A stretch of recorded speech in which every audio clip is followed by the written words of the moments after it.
Funding for this edition of Remember Them with Steve Adubato and Jacqui Tricarico has been provided by PSE&G, committed to providing safe, reliable energy now and in the future.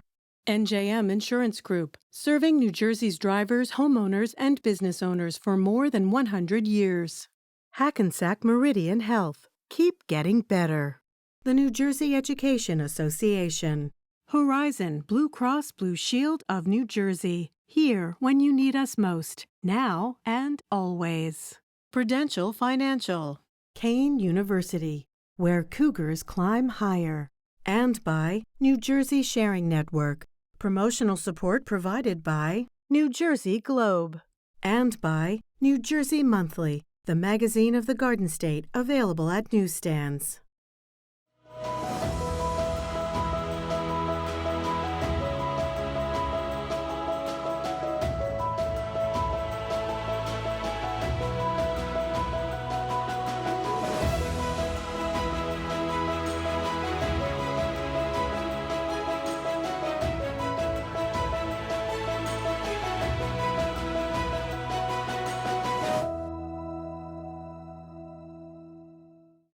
Welcome to Remember Them. Steve Adubato with my colleague, co-host, and executive producer, Jacqui Tricarico. Jacqui, we remember two extraordinary national leaders that have a New Jersey connection.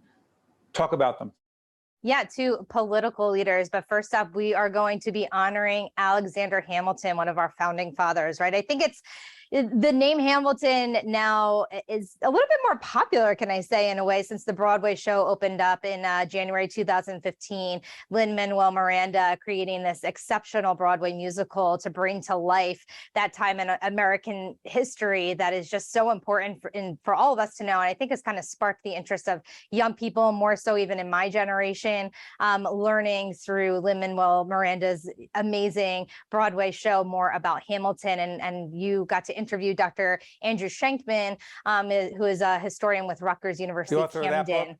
What's that book, Jacqui? Yeah, Original Intents, which he authored as well. And he's just a great resource to learn more about Hamilton and our founding fathers. But Jacqui, we're talking about Hamilton. What was his New Jersey connection? Hamilton, everyone knows, incredible figure, important figure. We'll talk to Shankman about the duel that he had with Aaron Burr. Weehawken gets shot. Hamilton goes across the river to New York and dies the next day. All right, but he had a New Jersey connection. What was it? Yeah, there are lots of New Jersey connections, and actually a lot of these places are just historical places that you can go visit. Anybody can go visit to learn more about that time in history and specifically about Hamilton. He came here, and New Jersey was his first stop, and then eventually made his way into New York. But the Great Falls in Paterson is a site that you can visit.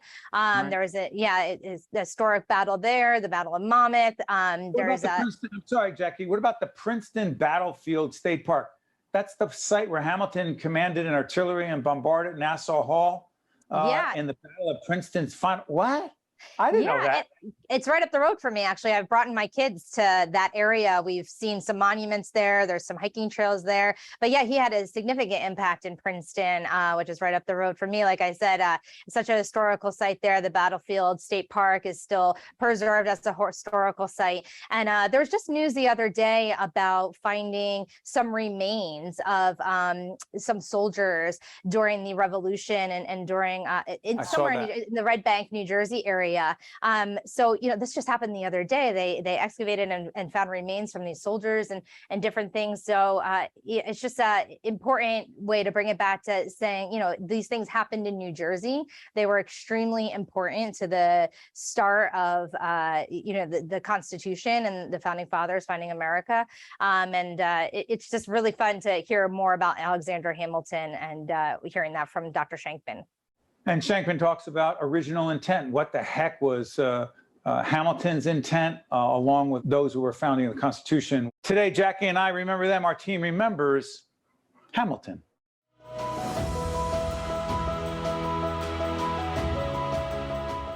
Hamilton, that's right. We're talking Alexander Hamilton right here on Remember Them. Dr. Andrew Shankman, author of Original Intent. You see it over my left shoulder. Hamilton, Jefferson, Madison, and the American founding. Dr. Shankman, great to have you with us on Remember Them. Thank you so much for having me. It's good to be here. We remember Hamilton for so many reasons, obviously, but make the New Jersey connection for us, please. What was Hamilton's connection to New Jersey? We will talk about a trip across the river over in Weehawken a little bit later, but other connections.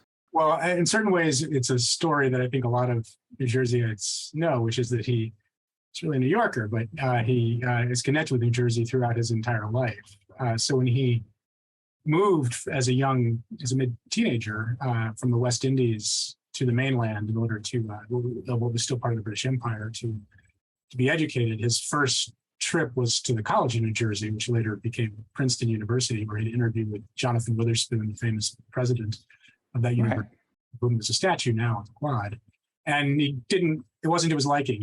He wanted to move at a faster rate in the curriculum. He felt that he was beyond what the College of New Jersey could offer, and then went to King's College, which later became Columbia. But one of his earliest experiences was in New Jersey. And then as an aide-de-camp to Washington during the Revolutionary War, he was with Washington throughout the war. Much of Washington's campaign, particularly in the first year, was up and down New Jersey, famously then crossing and recrossing the Delaware River in December, as we all know. And then later as Secretary of the Treasury, when he finally sort of put together his full financial plan, which culminated with an effort at trying to encourage a certain kind of manufacturing scheme, he placed that in Paterson, New Jersey.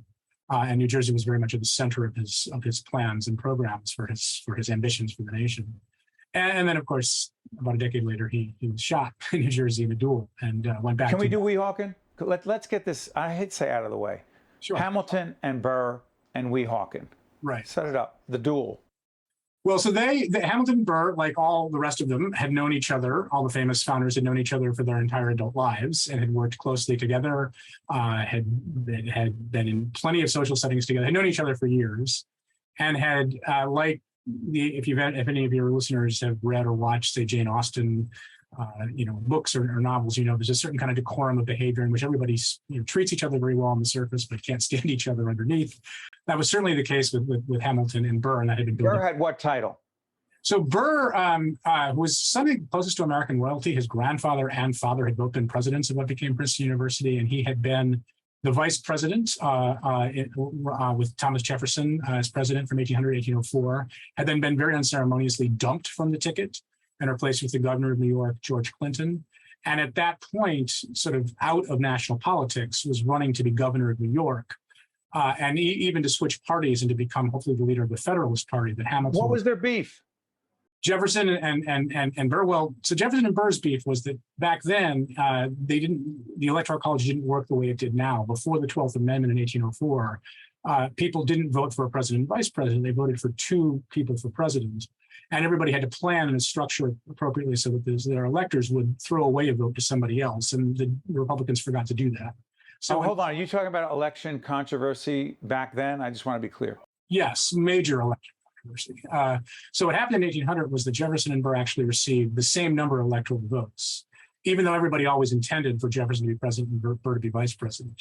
And the honorable thing would have been for Burr to acknowledge what everybody wanted and simply say that he would only serve as vice president. Instead, he tried to become president, which to Hamilton's mind fit his character completely. Hamilton felt that Burr was an operator, only in it for himself, and didn't want him to become leader of his party, and made that very clear behind the scenes. Right. At a time when Burr had already been dumped from the other party by 1804. So Burr sort of saw his options systematically being closed off. Hamilton is a central figure in that, and felt that if he was going to have any future as a significant figure in the Republic, he had to denounce Hamilton as somebody who had offended his honor, which is why he challenged him to a duel. And in this very 18th century honor culture, Hamilton couldn't not respond to a duel. So, hold on one second. In the interest of time, why Weehawken?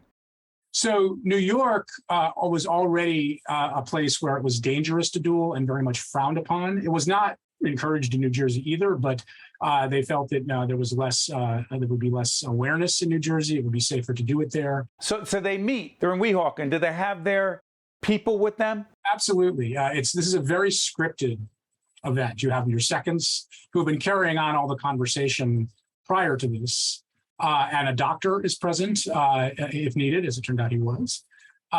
And this follows a very careful code. In fact, both of them had been involved in what are called affairs of honor before. And affairs of honor, which begin with a challenge and then a sort of a carefully orchestrated dance of behavior, don't have to end in duels. But Burr felt that he needed one. And so in the interest of time, though, and I hate to do this because we're talking about history, they walk X number of 10 paces. 10 paces, turn around. Who does what and who doesn't do what? Well, then you have a choice. You can fire in the air. You can fire into the ground. Hamilton had claimed, and there's no reason to doubt him, that he intended not to fire unless he was fired upon. To this day, their supporters, there are societies for supporting both Hamilton and Burr, and they still argue vehemently about what happened.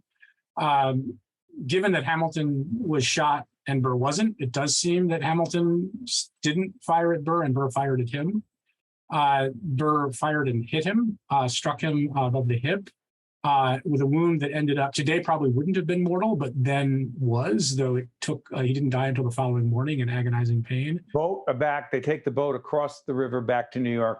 He dies in New York the next day. Right. And before dying, make sure to make a statement and write a letter that will put Burr in the worst possible light in the 18th century. He talks about how he felt that it was a public service to expose Burr as a corrupt, interested figure, and that he died in the spirit of his nation. In many ways, killing Hamilton did put Burr on the trajectory of going south and committing the treason that ended his career. I want to apologize to our audience.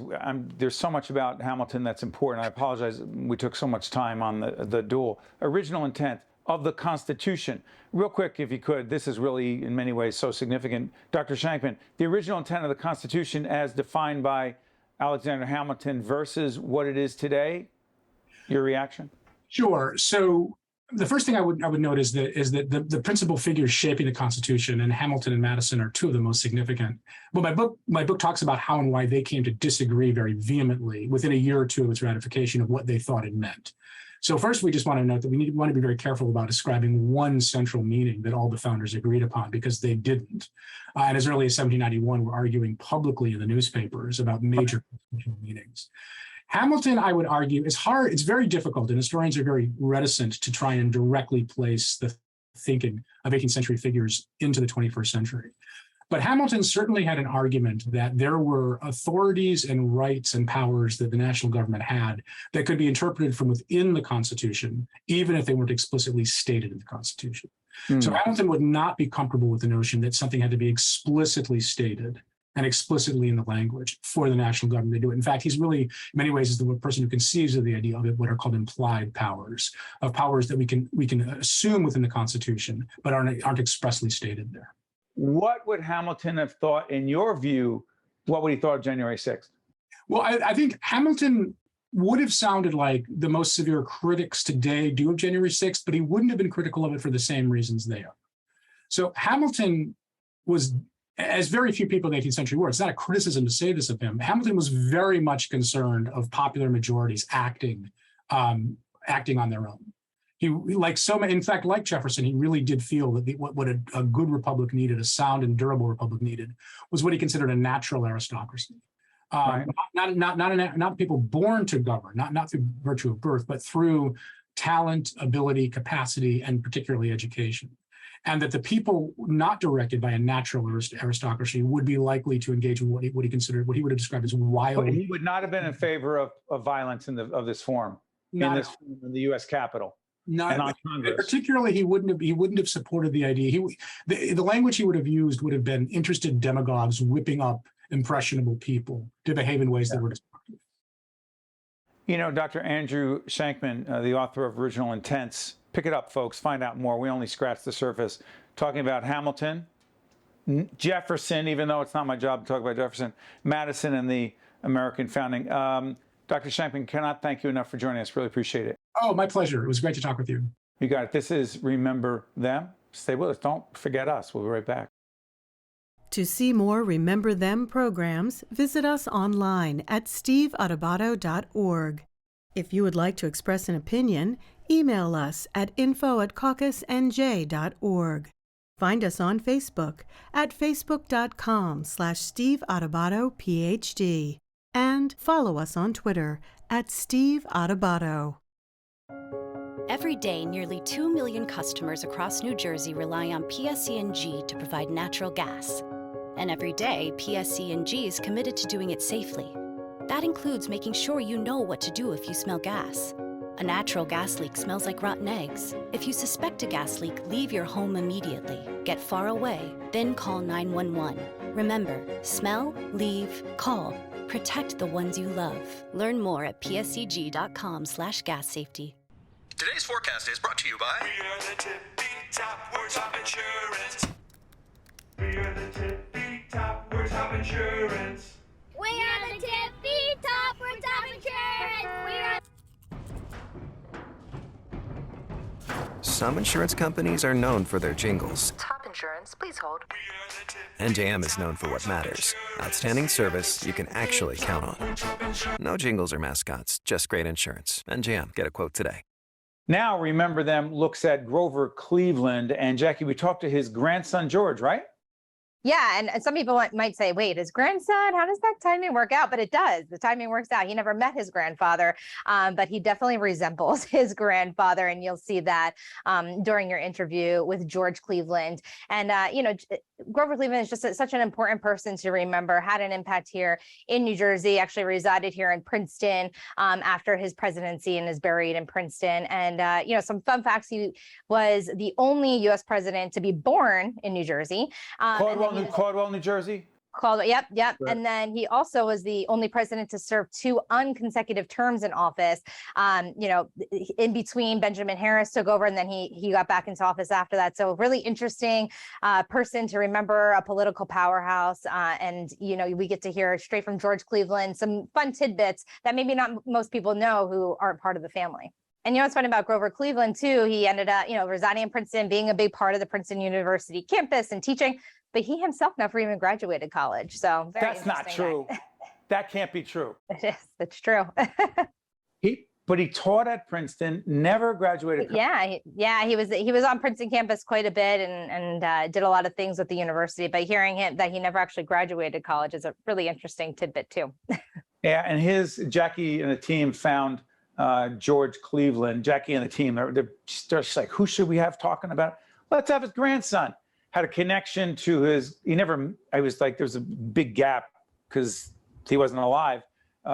His grandfather died so much earlier. But man, does he really have a sense of his grandfather? So we look at Grover Cleveland through the eyes of George. For Jackie, myself, and the entire Remember Them team, let's look at Grover Cleveland.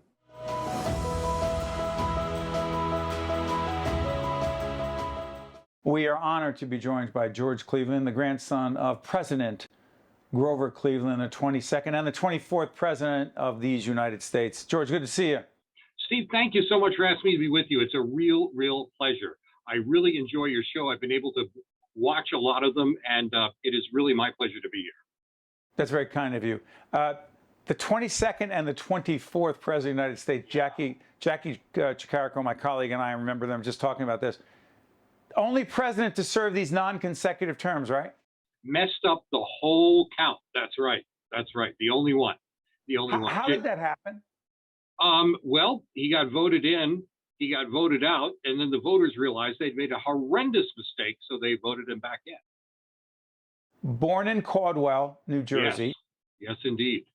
But was the governor of New York, what year again? It was at 1883?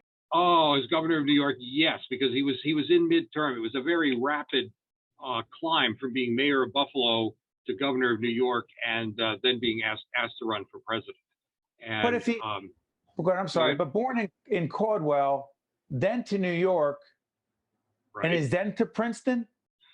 Way later to Princeton. He was born in Caldwell. His father was the minister at the Presbyterian Church there, and he was then asked, as ministers, get shifted around a lot. He went out to Fayetteville in upstate New York, right next to Syracuse, where he had a parish there. Grover went with him and was there for some of his very formative teenage years, and then he came to the greater New York, New Jersey area. He was working at the New York School for the Blind that his brother was high up in helping to operate. Then went back to upstate New York, said, I'm going to go out to Ohio to visit relatives, because Cleveland, Ohio was founded by relatives. And on his way, he got waylaid in Buffalo by an uncle who said, "Why don't you stay and help me work with my farm?" And he stayed and stayed and stayed, and eventually went to study law, and from there got interested in politics. He never had an actual formal education. You know, back then you didn't necessarily go to law school. If you clerked with an attorney, eventually that could get you admitted to the bar. Let me ask you this: your connection directly to your grandfather. Ever meet him? Oh, no. No, I would need to be about 114, I think, to have done that. And hopefully I don't look that. But you did hear about him from your dad. Oh, yeah. Oh, Lord, yes. Yeah, Grover died in 1908. And I was born quite a few years after that. And my father would have been 11 when he died. But my father did have some very distinct memories of him, primarily in doing outdoor pursuits. Because Grover, one of the things he really, really loved was being outside fishing and hunting, and he always said he would much rather have been doing that but he was.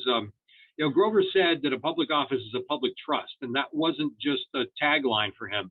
He actually believed that, and said that if you're doing the people's work, you have to do the people's work, and he couldn't go and drop a line in the Potomac when he wanted to. My understanding is our producers told us that you have at times. I don't want to say dress up. Have you in person? How do I put this? It's a tough word. It's a tough word. One year on my income tax, when I'd done a lot of these Grover Cleveland presentations, and one of the things that said under occupation was impersonating President of the United States. I said, "Gee, is that something I really want the IRS to know about?" Exactly. Yeah, but I do that from time to time. There is a resemblance, which I then like to follow up by immediately pointing out from the neck up. And I still have to thank you God, stuff a pillow in there to totally resemble him. But we do look alike. Talk about that. I'm sorry for interrupting. Was he a big man? He was big. Our best estimates are at one point he had a 56-inch waist. And I know that during one summer party, we went through a big trunk at our house in New Hampshire and found a pair of his long underwear, and 3 of us were able to fit comfortably in there at one time. And they are now on display in the Conway, New Hampshire Historical Society if anybody has a real need to go visit. He was, of course, not the largest president. That was President Taft. Howard Taft, is that right? William Howard Taft. William Howard Taft, yeah. So let me ask you this. So you're growing up as a kid. Your dad, Richard, right, is telling you all about your grandfather. He was the president of the United States. But I'm only a few towns away from Caldwell, New Jersey. And Caldwell has Grover Cleveland all over. Grover Cleveland School, this, that, signs all over. Right. To what degree do you sense that Grover Cleveland, the 22nd and 24th president of the United States, your grandfather, had any real feeling for Caldwell, New Jersey? I think because he was so young, Steve, when he left, I don't know how well developed that feeling may or may not have been. But it was where he was born. It was his birthplace, and that meant a lot to him. And I think he'd be really honored by the fact that Caldwell is remembering him so fondly. Technically, Grover is the second most famous resident of Caldwell. The first being, of course, Tony Soprano. I knew that was coming. Right. By the way, Tony was in West Caldwell, I think. So I don't know if there's a fine line there or not. There are multiple Caldwells, and in fact, the great James Gandolfini has been featured in the Remember Them series. If you look on our website, you'll see it come up, steveadubato.org. You'll click on Remember Them, and you'll see. I almost needed tissues watching that. It was a wonderful show. I did watch that show. Thank you for doing that. Thank you. Thank Jacqui Tricarico and the team for making that happen. Let me ask you this. Please, in the time we have left, talk about the Princeton Connection. He had a lot of friends in Princeton, and usually when he wasn't in Washington, they had a place in New York, and of course they had a much beloved place up on Buzzards Bay, Bourne in Cape Cod, that was technically what you would have called the summer White House back then. But he had a lot of friends in Princeton. He had a lot of academic friends, and they said, "Why don't you come to Princeton?" And Princeton asked him to be on their board, and which he did. And he really enjoyed being able. He lectured a lot, but he liked having the students come over and just sit down and talk about issues. And At Princeton University. At Princeton University, right? And just chat. And plus, back then, Princeton being a little less populous than it is right now, the fields and streams around Princeton were full of things that he liked to go hunt and fish for. So he loved that. He loved that part as well. And it's my understanding Princeton, also loved him. And of course, that's where he's buried, as well as the rest of that generation of my family. Before I let you go, George, real quick, the connection between Grover Cleveland and Hawaii. Give me a minute on that. Oh, a minute on that. One of the interesting things about Grover is that he had developed a relationship with the woman, Queen Liliuokalani, who became the last queen of Hawaii. And they had come to the White House. They had become very good friends. We, the United States, overthrew the Kingdom of Hawaii in 1893. And that was between Grover's two terms. When Grover got back into office, one of the very first things he tried to do was get the overthrow overthrown. He sent one of his people over there to study it and see what happened. And it was one of the great disappointments of his second term that he was not able to get Hawaii returned to being a sovereign nation. And, it went down the road. And it is interesting to note that, no one, and if somebody listening here can find it, hey, more power to you. No one has ever been able to find an official treaty of annexation that formally annexed Hawaii to the United States. So there is a large number of people in Hawaii who said, basically Hawaii is a fake state. And he did everything he could, but unfortunately it didn't work. And I've made lots of very close friends in Hawaii, and appreciate the work that they're trying to do there to get a little sovereignty back. But the United States had a habit of doing that to countries. George Cleveland, grandson of President Grover Cleveland, President of the United States, 22nd, 24th. George, cannot thank you enough for joining us on Remember Them. Steve, thank you. And of course, Grover's greatest legacy, rest area on the New Jersey Turnpike. Yeah, you're right. That the Hall of Fame did that. Thank you so much. This is Remember Them. Yeah, that's why we remember Grover Cleveland. You got it.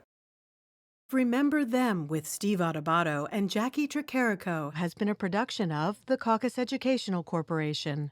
Funding has been provided by PSC&G, NJM Insurance Group, Hackensack Meridian Health, the New Jersey Education Association, Horizon Blue Cross Blue Shield of New Jersey, Prudential Financial, Kane University, and by New Jersey Sharing Network.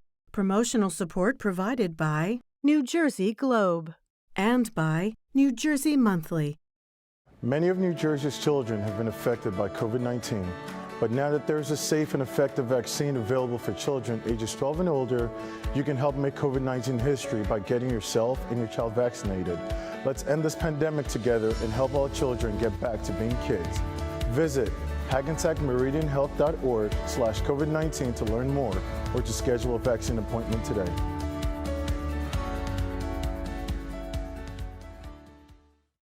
Today's forecast is brought to you by... We are the tippy top, we're top insurance. We are the tippy top, we're top insurance. We are the tippy top, we're top insurance. We are. Some insurance companies are known for their jingles. Top insurance, please hold. NJM is known for what matters. Outstanding service you can actually count on. No jingles or mascots, just great insurance. NJM, get a quote today. Every day, nearly 2 million customers across New Jersey rely on PSC&G to provide natural gas. And every day, PSC&G is committed to doing it safely. That includes making sure you know what to do if you smell gas. A natural gas leak smells like rotten eggs. If you suspect a gas leak, leave your home immediately. Get far away, then call 911. Remember, smell, leave, call. Protect the ones you love. Learn more at pscg.com/gas safety. Hi, I'm Dr. Sharif Elnahal. Did you know that there are nearly 4,000 New Jerseyans waiting for a life-saving transplant? And 67% of those people are people of color. Just one organ and tissue donor can save 8 lives and enhance the lives of over 75 people. Let's come together to raise awareness in our diverse communities. Donation needs diversity. You have the power to make a difference. For more information or to become an organ and tissue donor, visit www.njsharingnetwork.org.